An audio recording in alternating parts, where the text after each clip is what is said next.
Welcome to ప్రభా చేతి రుచులు.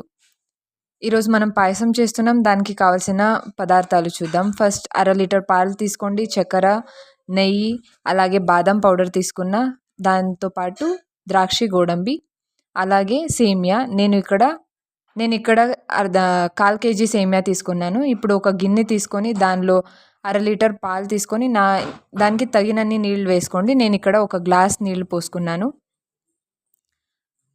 అలాగే ఒక గిన్నెలో పాలు పెట్టి దాన్ని మరగనివ్వండి. సిమ్లో పెట్టండి పాలని.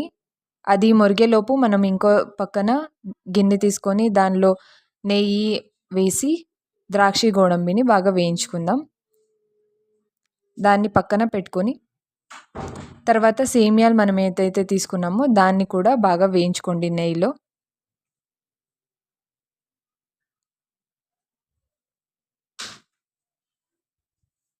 సిమ్లో పెట్టుకొని వేయించుకోండి. అది గోల్డెన్ కలర్ వచ్చే వరకు వేయించుకోండి. పాలు అప్పటి నుంచి మరుగుతున్నాయి కదా, దానిలో మనం బాదం పౌడర్ వేద్దాం. అది బాగా మరిగింది పాలు అన్నప్పుడు సేమియా కూడా వేసుకోండి. సేమియా వేసుకొని ఒక 2 మినిట్స్ 1 మినిట్ అలా ఉంచేసి మనం స్టవ్ ఆఫ్ చేసుకుందాం.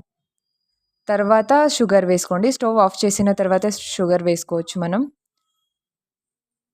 దాని తర్వాత కాసేపు చల్లననివ్వాలి దాన్ని. తర్వాత మనం అప్పుడే వేయించుకున్న ద్రాక్షి గోడంబిలో వేసి కొంచెం మిక్స్ చేసి, అలాగే వేలకులు ఏమున్నాయో దాన్ని కూడా పొడి చేసుకొని దాని లోపలికి వేసుకొని బాగా మిక్స్ చేసుకోవాలి.